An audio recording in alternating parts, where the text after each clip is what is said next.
You're listening to the Hour of the Time. I'm William Cooper. For all of you who are going to be at the Area 51 excursion, lecture, field trip, night watch, all kinds of good, interesting, fun things, and educational also, I might add, blow your mind type stuff. For all those of you who are going, we were going to send out packets to you with a map. And something got all fouled up, and we got busy, and they did not get sent. So I'm going to give you directions right now. It's very easy. You're going to Rachel, Nevada. Rachel, Nevada. It's on the maps. When you get to Las Vegas, get a Nevada map and look for Rachel, Nevada. It's about 135 miles northwest of Las Vegas. To get there, take Highway 93 north out of Las Vegas. That's Highway 93 north out of Las Vegas. And not too long after you leave the city of North Las Vegas, watch for a sign. You're going to have to get off the main freeway and make a left under the freeway and then stay on 93. Stay on Highway 93 all the way up until you get to Highway 375. And it will go west. Take Highway 375 west. It may or may not be labeled as the extraterrestrial highway. It has been so officially named. However, I don't know if they put up signs or whatever. Last time I saw it, it was just plain old Highway 375. You want to take it west, and you're going to go up over Hancock Summit, down into and across the Tickaboo Valley, over another little summit called Coyote Summit, and when you come down the other side, you will see the little town of Rachel, Nevada, on the left of the highway. And the last time I was there, the last building on the left was the Little Alien, and that's where you're going. The first lecture will begin at 1 p.m. on the 4th of July. 1 p.m. on the 4th of July, the first lecture series will begin. The first meal will be served that night, supper on the 4th of July. There will be breakfast and supper on the 5th, breakfast and supper on the 6th. The last meal will be breakfast on the 7th, at which time everybody should be heading out to go back home, wherever it is that home is.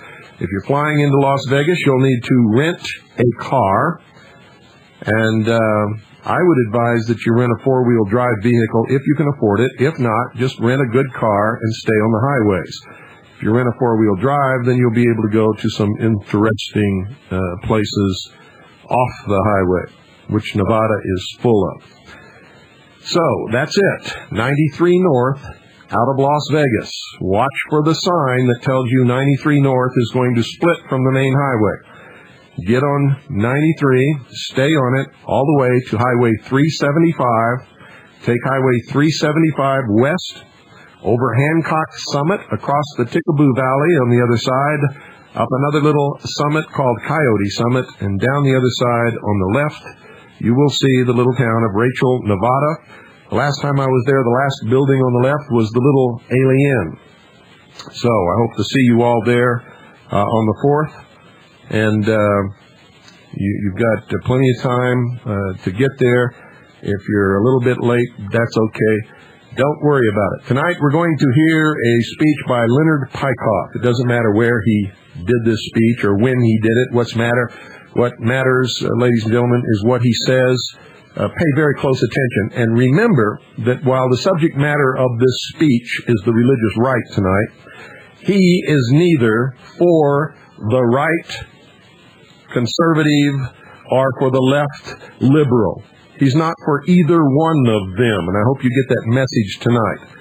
So listen very carefully and enjoy this broadcast.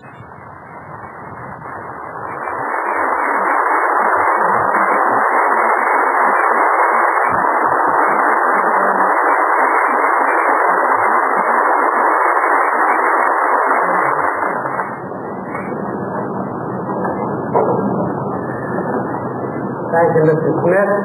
Good evening, ladies and gentlemen. A specter is haunting America, the specter of religion. This, following Karl Marx's literary style, is my theme tonight. Where do I see religion? The outstanding political fact of the 1980s, in my judgment, is the rise of the new right and its penetration of the Republican Party under President Reagan. The bulk of the new right, as you know, consists of Protestant fundamentalists, typified by the moral majority. These men are frequently allied on basic issues with other religiously oriented groups, including conservative Catholics of the William F. Buckley ilk and neoconservative Jewish intellectuals of the commentary magazine Variety. All these groups observed the behavior of the new left a while back and concluded, understandably enough, that the country was perishing. They saw the liberals' idealization of drug hippies and nihilistic yippies. They saw the proliferation of pornography, of sexual perversion, of noisy lib and power groups running to the Democrats to demand ever more outrageous handouts and quotas.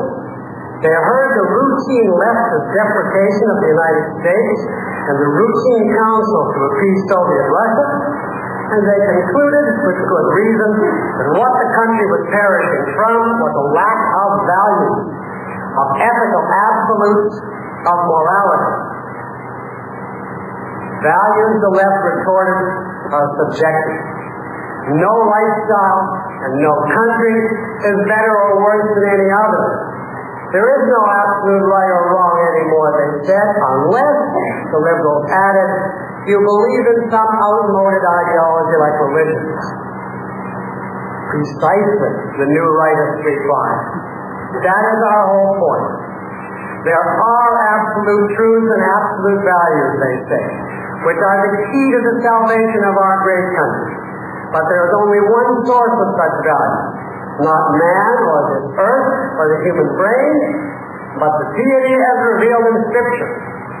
The choice we face, they conclude, is the skepticism, decadence, and statism of the Democrats, or morality, absolute Americanism, and their only possible faith, religion.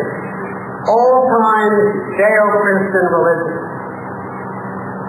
Here's Mr. Reagan in 1980, quote, religious America is awakening, perhaps just in time for our country's sake. In a struggle against totalitarian tyranny, traditional values based on religious morality are among our greatest strengths, unquote. Here's Jack Kemp, quote, religious views lie at the heart of our political system. The inalienable rights of life, liberty, and the pursuit of happiness are based on the belief that each individual is created by God and has a special value in His eyes.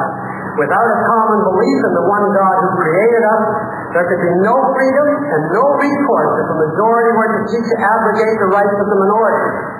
Unquote. Or as Education Secretary Bennett sums up this viewpoint, quote, our values as a free people and the central values of the Judeo-Christian tradition are flesh of the flesh and blood of the blood, unquote. Now, politicians in America have characteristically given lip service to the platitudes of piety. But the new right is different. These men seem to mean their religiosity, and they are dedicated to implementing their religious creeds politically. They seek to make these creeds the governing factor, in the realm of our personal relations, our art and literature, our clinics and hospitals, and the education of our youth. Whatever else to say about him, Mr. Reagan has delivered handsomely on one of his campaign promises. He has given the adherents of religion a prominence in setting the national agenda that they have not had in this country for generations. This defines our subject for tonight. It is the new Republican inspiration and the deeper questions it raises. Is the new right the answer to the new left?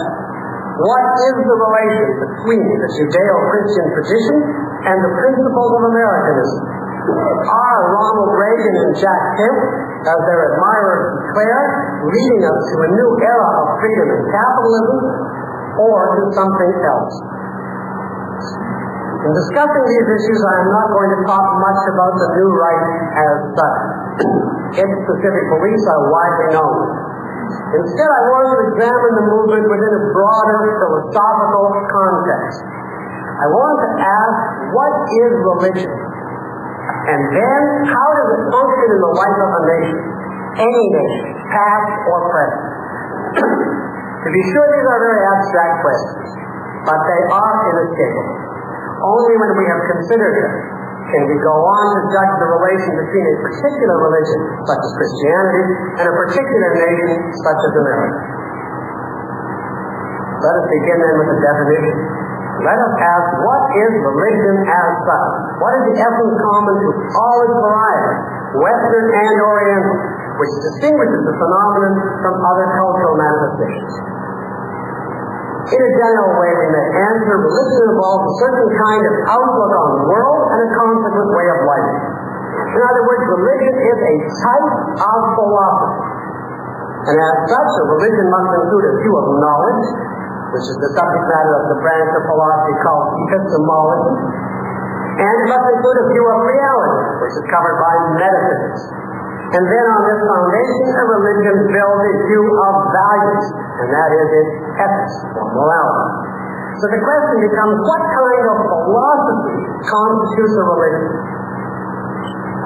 The Oxford English Dictionary defines religion as a particular system of faith and worship, and goes on in part, or quotes this part, recognition on the part of man of some higher unseen power as having control of his destiny and as being entitled to obedience, reverence, and worship.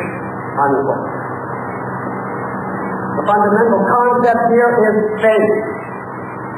Faith in this context means belief in the absence of evidence. This is the essential that distinguishes religion from science. A scientist may believe in entities which he cannot observe, such as atoms or electrons. But he can do so only if he proves their existence logically, by inference from the things he does observe.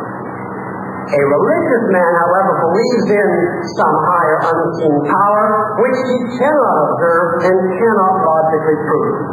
As the whole history of philosophy demonstrates, no study of the natural universe can warrant jumping outside it to a supernatural entity. The 5 arguments for God offered by the greatest of all religious thinkers, Thomas Aquinas, are widely recognized by philosophers to be logically defective. They have each been refuted many times, and they are the best arguments that have ever been offered on this subject. Many philosophers indeed now go further. They point out that God not only is an article of faith, but that this is essential to religion. A God susceptible of proof, they argue, would actually wreck religion. A God open to human logic, to scientific study, to rational understanding, they note, such a God would have to be definable, delimited, finite, amenable to human concept, obedient to scientific law, and thus incapable of miracles. Such a thing would be merely one object among others within the natural world. It would be merely another datum for the scientists, like some new kind of galaxy or cosmic ray, not the transcendent power running the universe and demanding man's worship. What religion rests on, they conclude, is a true God, i.e., a God not of reason, but of faith.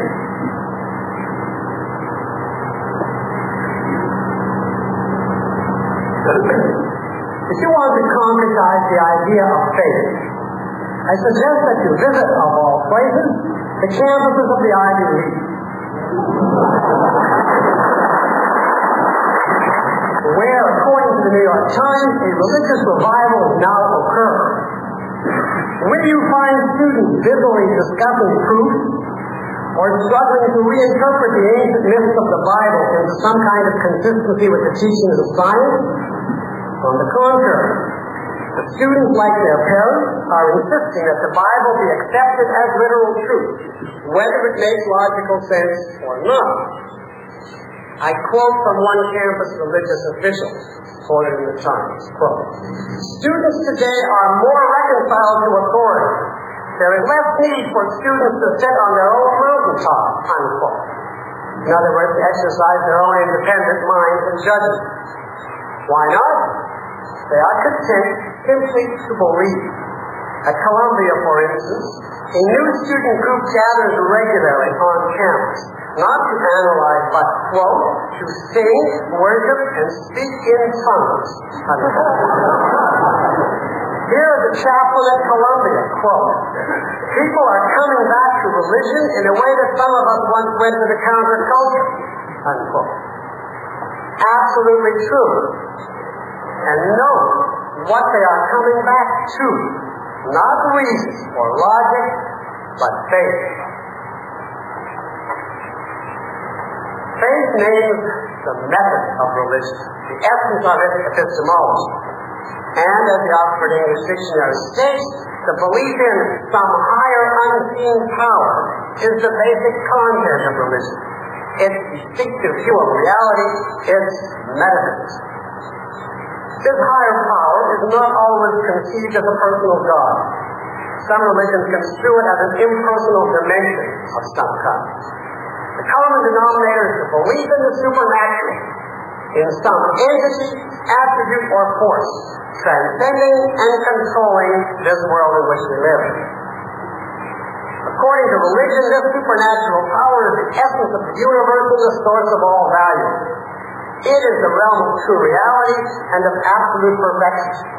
By contrast, the world around us is viewed as only semi-real and as inherently imperfect, even corrupt, in any event metaphysically unimportant. According to most religions, this life is a mere episode in the soul's journey to its ultimate fulfillment, which involves leaving behind earthly things in order to unite with deity. As a pamphlet issued by a Catholic information group expresses this point, man, quote, cannot achieve perfection or true happiness in his life here on earth. He can only achieve this in the eternity of the next life after death. Therefore, what a person has or lacks in terms of worldly possessions, privileges, or advantages is not important, unquote. In New Delhi a few months ago, expressing his viewpoint, Pope John Paul II urged on the Indians a life of asceticism and renunciation. Unquote. In Quebec, sometime earlier, he decried, quote, the fascination the modern world feels for productivity, profit, efficiency, speed, and records of physical strength, unquote. Too many men, he explained in Luxembourg, quote, consciously organize their way of life merely on the basis of the realities of this world without any heed for God and His wishes, unquote. Which brings us to religious ethics, the essence of which also involves faith in God's commandments. Virtue in this view is obedience. It is not a matter of achieving your desires, whatever they may be, but of seeking to carry out God's. It is not the pursuit of egoistic goals, whether rational or not, but the willingness to renounce your own goals in the service of the Lord. In other words, what religion counsels is the ethics of self-transcendence, self-abnegation, self-sacrifice.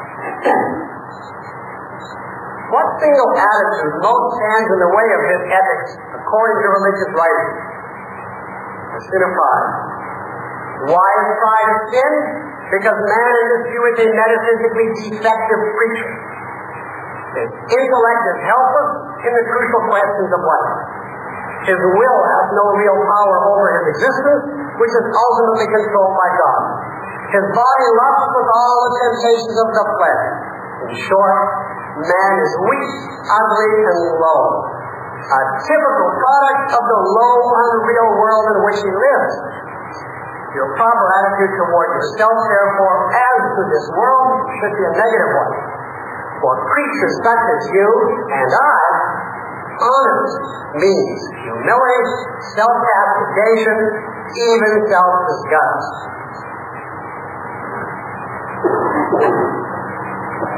So we can sum up so far, religion in essence means orienting one's existence around faith, God, and a life of service, and correspondingly of downgrading or openly condemning four key elements: reason, nature, the self, and man. You see that religion cannot be equated with morality or values or even philosophy as such. It represents a specific kind of philosophy with its own specific code of morality. Now our question is, what effect does this kind of philosophy have on human life? We don't have to answer by theoretical deduction, because Western history has been a succession of religious and unreligious periods. And the modern world, including America, is a product of two of these periods, of Greco-Roman civilization and of medieval Christianity. So to enable us to understand America, let us first look at the historical evidence from these two periods. Let us look at their views on religion and at the practical consequences of these views. Then we will have no trouble grasping the faith and essence of the United States. Ancient Greece was not a religious civilization, not on any of the counts we mentioned. The gods of Mount Olympus were like a race of elder brothers to man, mischievous brothers with rather limited powers. They were closer to E.T. than to anything we would call God. They did not create the universe, or shape its laws, or leave any message of revelations, or demand a life of sacrifice. Nor, in fact, were they taken very seriously by the leading voices of the culture, such as Plato and Aristotle. From start to finish, the Greek thinkers recognized no sacred text, no infallible priesthood, no intellectual authority beyond the human mind. In other words, they allowed no room for faith. Epistemologically, most were staunch individualists who expected each man to grasp the truth by his own power of observation and logical thought. For details, I refer you to Aristotle, the preeminent representative of the Greek spirit. Metaphysically, as a result, Greece was a secular culture. Men generally dismissed or downplayed the supernatural. Their energies were devoted to the joys and challenges of life. There was a shadowy belief in immortality, but the dominant attitude to it was summed up by Homer, who had Achilles declare that he would rather be a slave on earth than, quote, bear sway among all the dead that be departed, unquote. As to Greek ethics, it follows from this base. All the Greek thinkers agreed that virtue is egoistic. The purpose of morality, in their view, is to enable a man to achieve his own fulfillment, his own happiness, by means of the proper development of his natural faculties, above all, his cognitive faculty, his intellect. And as to the Greek estimate of man, look at the statues of the Greek gods, made in the image of human strength, human grace, human beauty. And read Aristotle's account of the virtue, yes, the virtue of pride. I must add here that in many ways, Plato was an exception to the general irreligion of the Greeks. But he was not dominant until much later. When his spirit did take over, the Greek approach by that fact had already died out.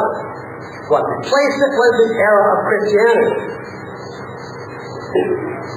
The Middle Ages, intellectually speaking, were the exact opposite of Greece. The leading philosophic spokesman of the time, Augustine, stated that faith was the basis of man's entire mental life. You know his famous aphorism, one must first believe in order that one may then know. In other words, reason is nothing but a handmaiden of theology. It is a mere adjunct of faith whose task is to clarify as far as possible the dogmas of religion. What if the dogma cannot be clarified? So much the better, answered an earlier church father, Tertullian. A truly religious man, he said, delights in thwarting his reason, because that shows his commitment to faith. Thus, Tertullian's famous answer when asked about the dogma of God's self-sacrifice on the cross, credo quia absurdum. I believe it because it is absurd.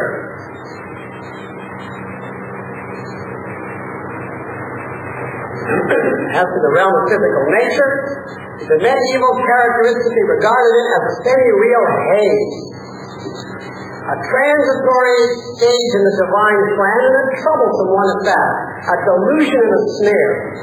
A delusion because men mistake it for reality, a snare because they are tempted by its lures to jeopardize their immortal souls. What tempts them is the prospect of earthly pleasure. What kind of life then does the immortal soul require on earth? Self-denial, asceticism, the resolute shunning of his temptations. But isn't it unfair to ask man to throw away his whole enjoyment of life? The medieval answer is, what else befits creatures befouled by original sin? Creatures who are, in Augustine's words, quote, sordid and crooked, ulcerous and bespotted. Now, what were the practical results in the ancient world, then in the medieval, of these two opposite approaches to life? Greece created philosophy, logic, science, mathematics, and a magnificent man-glorifying art. It gave us the base of modern civilization in every field. It taught the West how to think. In addition to its admirers in ancient Rome, which built on the Greek intellectual faith, Greece indirectly gave us the spectacle of the rule of law and the first idea of man's rights. This idea was originated by the pagan Stoics. Politically, the ancients never conceived a society of full-fledged individual liberty. No nation achieved that before the United States. But the ancients did lay certain theoretical bases for the concept of liberty, and in practice, both in some of the Greek city-states and in Republican Rome, large numbers of men at various times were at least comparatively free. They were incomparably more free than their counterparts ever had been in the religious cultures of ancient Egypt and its equivalents. Now, what was the practical result of the medieval approach? The Dark Ages were dark on principle. Augustine fought against secular philosophy, science, art. He regarded all of it as an abomination to be swept aside. He cursed science in particular as the lust of the eyes. In other words, unlike many Americans today, who drive to church in their Cadillac, or take their favorite reverend on the VCR so as not to interrupt their tennis practice, the medievals took religion seriously. They proceeded to create a society that was anti-materialistic and anti-intellectualistic. I do not, I assume, have to remind you of the lives of the saints, who were the heroes of Superior, including the men who ate only sheep, gall, and ashes, quenched their thirst with laundry water, and slept with a rock for their pillow. These were men resolutely defying nature, the body, sex, pleasure, all the snares of this life. And they were canonized for it, as by the essence of religion, they should have been. The economic and social results of this code of values were inevitable. Mass stagnation and abject poverty, ignorance and mass illiteracy, waves of insanity that swept whole towns, a life expectancy in the teens. Woe unto ye who laugh now, said the Sermon on the Mount. Well, they were pretty safe on this count. They had precious little to laugh about.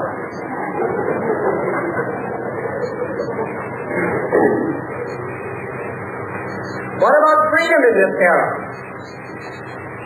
Study the existence of the feudal servant, tied for life to his plot of ground, his noble overlord, and the all-encompassing decrees of the church.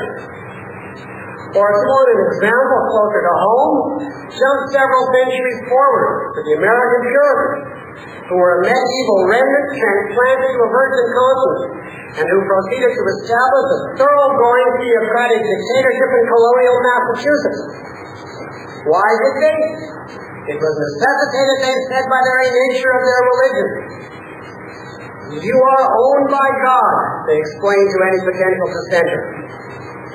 Therefore, you are a servant who must act with your Creator through His spokesman decrees. Besides, they said, you are innately depraved, so a dictatorship of the elect is necessary to ride herd on your wrist, to be supervised like all else by the elect. And if all this makes you unhappy, they ended up, so what?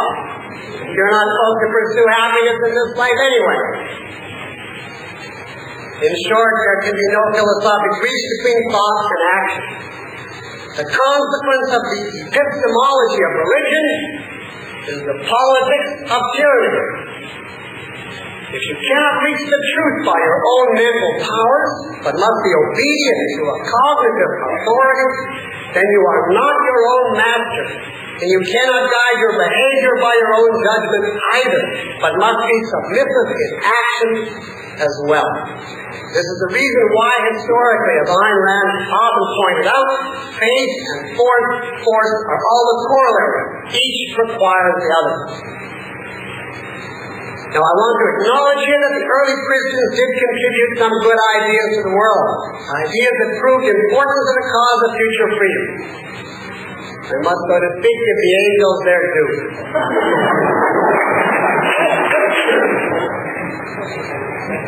In particular, the idea that man has value as an individual, that the individual soul is precious, is essentially a Christian legacy to the West.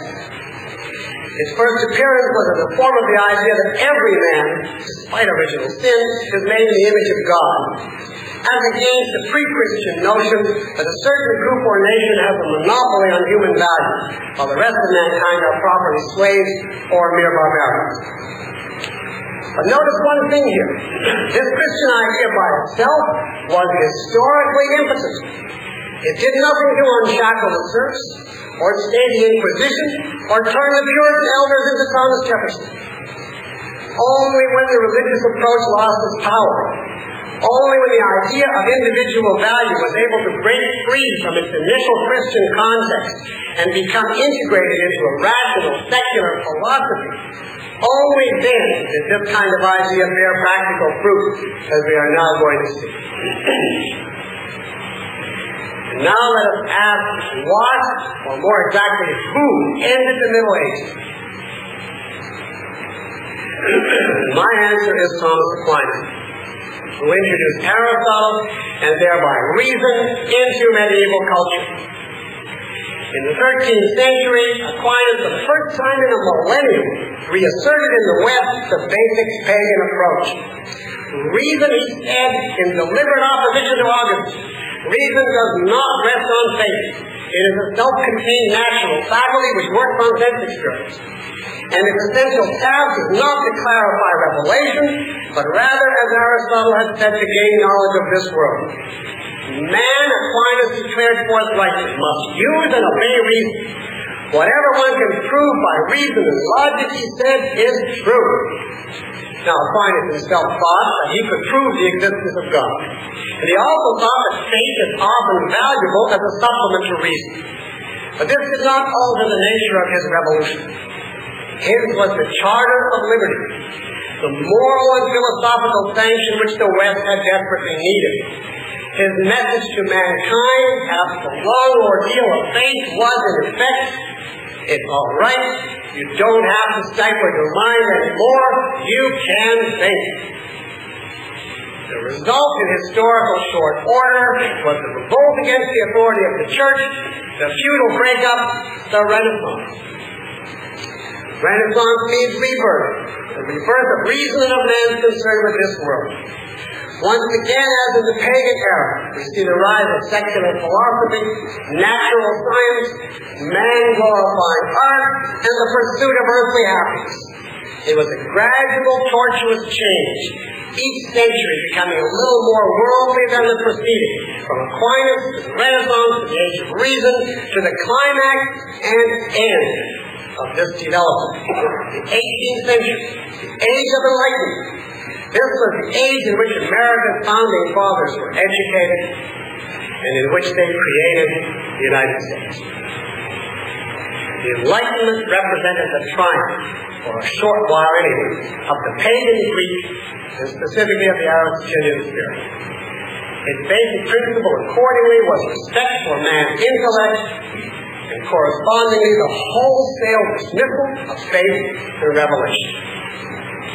Reason the only oracle of man, said Ethan Allen of Vermont, who spoke for his age in demanding unfettered free thought and in ridiculing the primitive contradictions of the Bible. Here is a brief quote from him written in 1784. Quote, "While we are under the tyranny of priests, it will ever be their interest to invalidate the law of nature and reason in order to establish systems incompatible therewith." Unquote. Elihu Palmer, another American of the Enlightenment, was, if anything, even more outspoken. According to Christianity, he writes, God, quote, is supposed to be a fierce, revengeful tyrant, delighting in cruelty, punishing his creatures for the very sins which he causes them to commit, and creating numberless millions of immortal souls that could never have offended him for the express purpose of tormenting them to all eternity.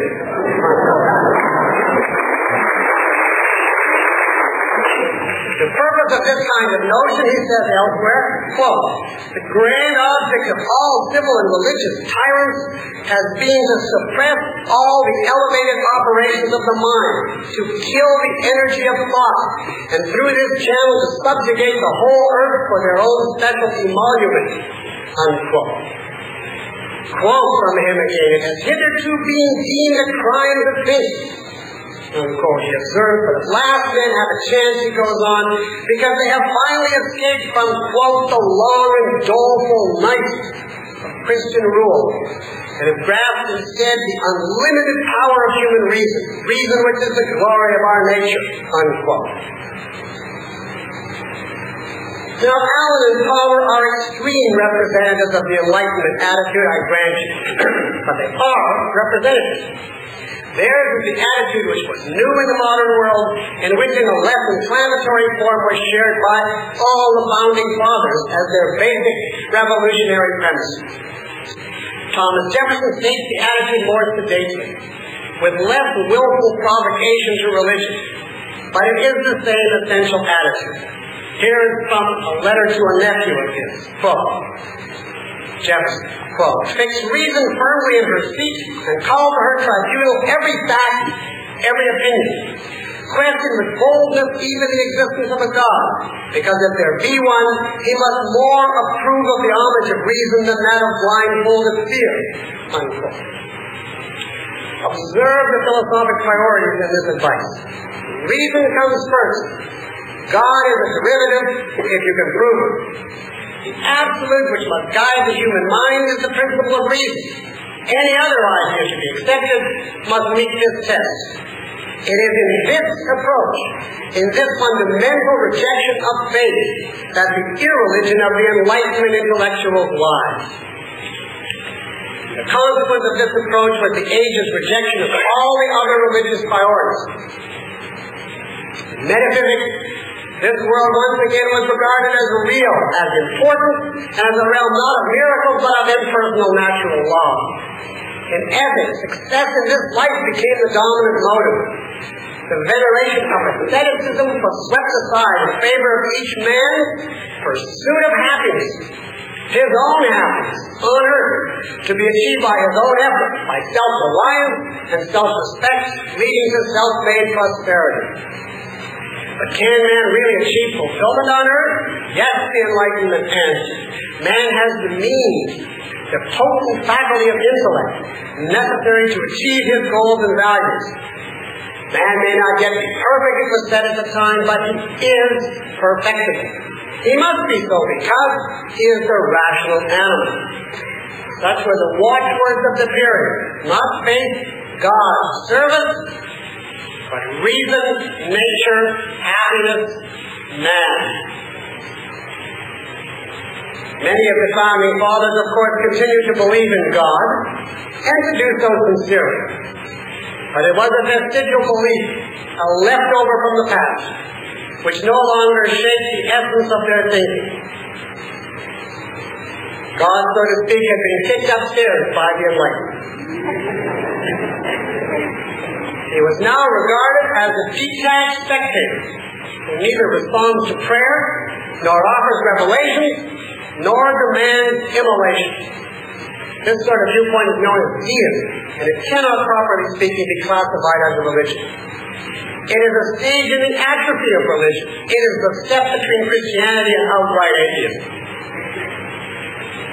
This is why the religious men of the Enlightenment, there were such, were scandalized and even panicked by the deist atmosphere. Here's the Reverend Peter Clubb of Salem, Massachusetts, in 1739, quote, "The former strictness in religion, that zeal for the order and ordinances of the gospel, which was so much the glory of our fathers, is very much abated, yes, disrelished by too many. And the spirit of licentiousness and neutrality in religion, so opposite to the ways of God's people, do exceedingly prevail in the midst of us." Unquote. And here, 50 years later, is the Reverend Charles Backus of Springfield, Massachusetts. The threat to divine religion, he says, is, quote, "the indifference which prevails, and the ridicule. Mankind," he warns, quote, "are in great danger of being laughed out of religion." Unquote. This is true. These preachers were not alarmists. Their description of the Enlightenment atmosphere is correct. This was the intellectual context of the American Revolution. Point for point, the Founding Fathers' argument for liberty was the exact counterpart of the Puritans' argument for dictatorship, but in reverse, moving from the opposite starting point to the opposite conclusion. Man, the Founding Fathers said, in essence, of course, the largest is from John Locke and others, man, they said, is a rational being. No authority, human or otherwise, therefore, can demand blind obedience from such a being. Not in the realm of thought, nor therefore in the realm of action either. By his very nature, they said, man must be left free to exercise his reason and then to act accordingly. In other words, on his own best rational judgment. Because this world is of vital importance, they added the goal of the action should be the pursuit of happiness. Because the individual, not a supernatural power, is the creator of wealth, a man should have the right to private property, the right to keep and use his own product. And because man is basically good, they held, there is no need to leash him. There was nothing to fear in setting free a rational animal. This, in essence, was the American argument for man's inalienable rights. It was the argument that reason demands freedom. And this is why the nation of individual liberty, which is what the United States was, could not have been founded in any philosophically different century. It required what the Enlightenment offered, a rational, secular context. When you look at the basic source of the historic idea, you must consider philosophic essentials, not the superficial statements or errors that people may offer. Even the most well-meaning men can misidentify the intellectual roots of their own attitudes. Regrettably, this, in my judgment, is what the Founding Fathers did in one crucial respect. All men, said Jefferson, are endowed by their Creator with certain unalienable rights. A statement that formally ties individual rights to the belief in God. Despite the efforts of eminence, however, his statement, along with its counterpart from Locke, is intellectually unwarranted. The doctrine of individual rights does not derive from or depend on the idea of God as man's creator. It derives from the very nature of man and the requirements of his mind and his survival. In fact, as I have suggested, the concept of right is ultimately incompatible with the idea of the supernatural. This is true not only logically, but also historically. Through all the centuries of the Middle Ages, there was plenty of belief in a creator. But only when that belief and religion as a whole began to fade did the idea of God as the author of individual rights emerge as a historical, nation-shaping force. What then deserves the credit for the new development? The age-old belief or the new philosophy? What is the real intellectual root and protector of human liberty? God or reason? My answer is now obvious. America, I hold, does rest on a code of values and morality. This, the new right, is correct. But by all the evidence of philosophy and history, it does not rest on the values or ideas of religion. On the contrary, it rests on their opposite. This completes the material on this side. For the Ladies and gentlemen, this tape is, well, I'm not exactly sure how long it is, but I am going to continue it until it runs out tonight, and if it doesn't finish tonight, then we will, of course, continue on Monday night. Now let me touch on a new point. Some of you are probably... I think I need to, I'll know in just a second. Yep, here we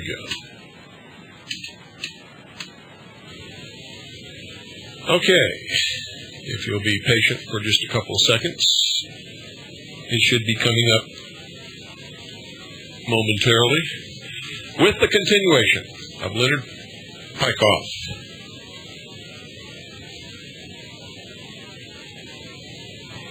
Now let me touch on a new point. Some of you are probably wondering here, what about communism?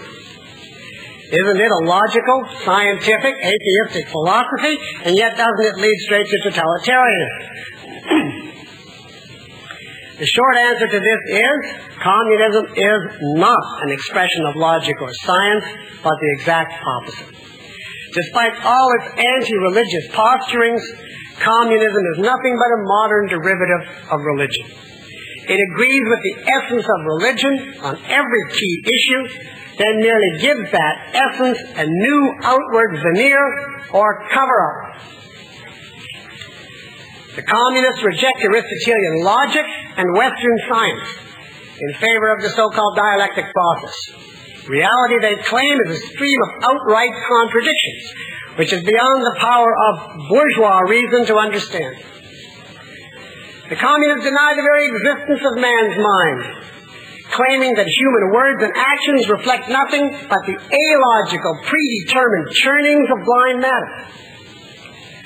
They do reject God, but they hasten to replace him with a secular stand-in, society or the state, which they treat not as an aggregate of individuals, but as an unperceivable, omnipotent, supernatural organism, transcending and dwarfing all individuals.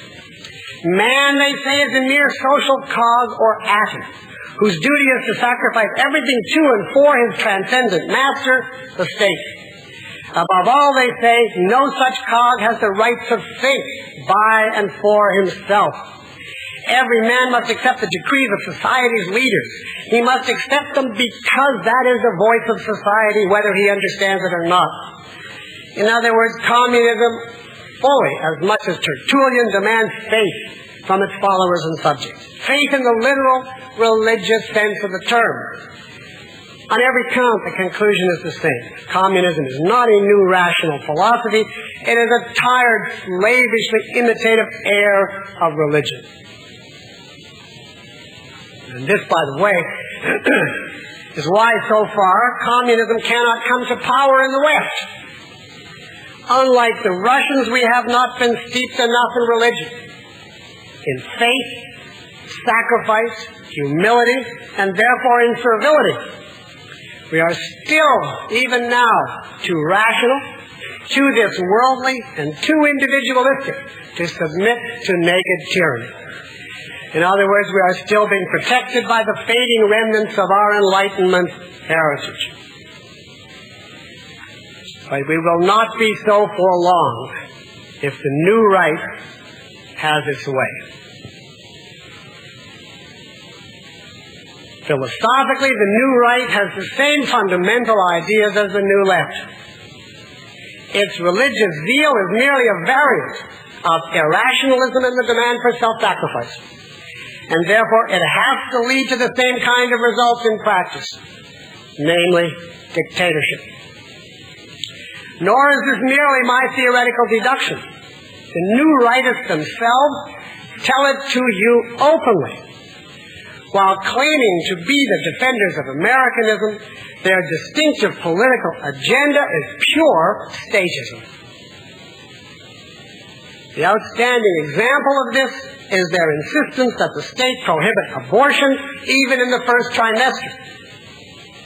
A woman in this view has no right to her own body, or even the most consistent new rightists add to her own life. She should be made to sacrifice.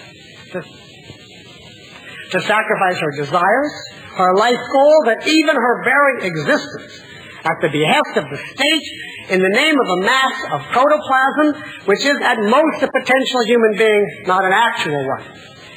Another example. Men and women, the new right tells us, should not be free to conduct their sexual or romantic lives in private.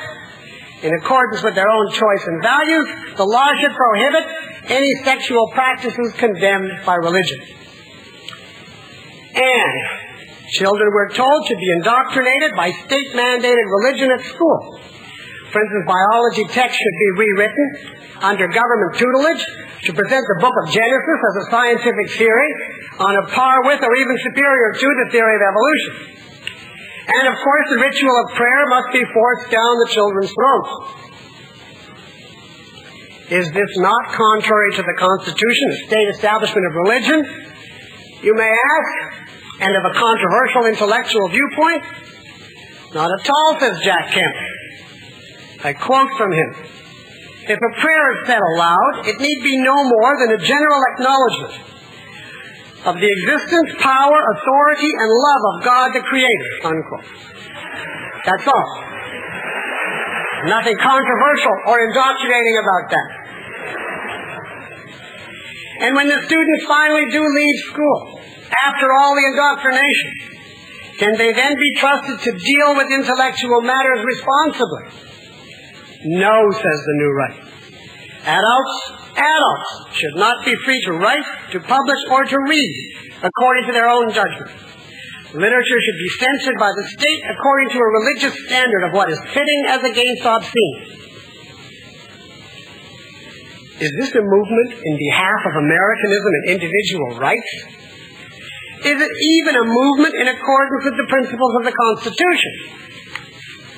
I quote Mr. Kemp. Quote, the Constitution establishes freedom for religion, not from it, unquote. A sentiment which is shared explicitly by President Reagan and by the whole new right. What then becomes of intellectual freedom? Are meetings such as this evening's, for instance, deprived of constitutional protection? Because the viewpoint I am propounding certainly does not come under freedom for religion. And what if one religious sect concludes that the statements of another are subversive of true religion? Who then decides which, if either, should be struck down, according to the standard of freedom for religion, not from it?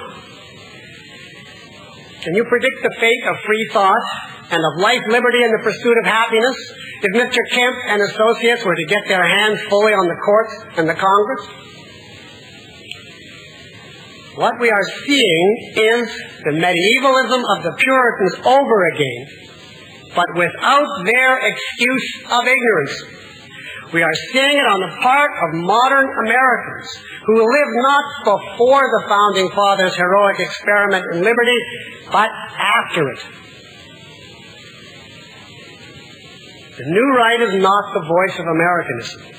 It is the voice of thought control, attempting to take over in this country and pervert and undo the actual American Revolution. But you may say, aren't these new rightists at least champions of property rights and capitalism, as against the economic statism of the liberals? To which I reply, no, they are not. Capitalism is the separation of state and economics, a condition which none of our current politicians or pressure groups even dreams of advocating. The new right, like all the rest on the political scene today, accepts the welfare state mixed economy created by the New Deal and its heirs. Our conservatives now merely haggle on the system's fringes about a particular regulation or handout they happen to dislike. In this matter, the new right is moved solely by the power of tradition. It does not want to achieve any change of basic course, but merely to slow down the march to socialism and freeze the economic status quo. And even in regard to this highly limited goal, it is disarmed and useless.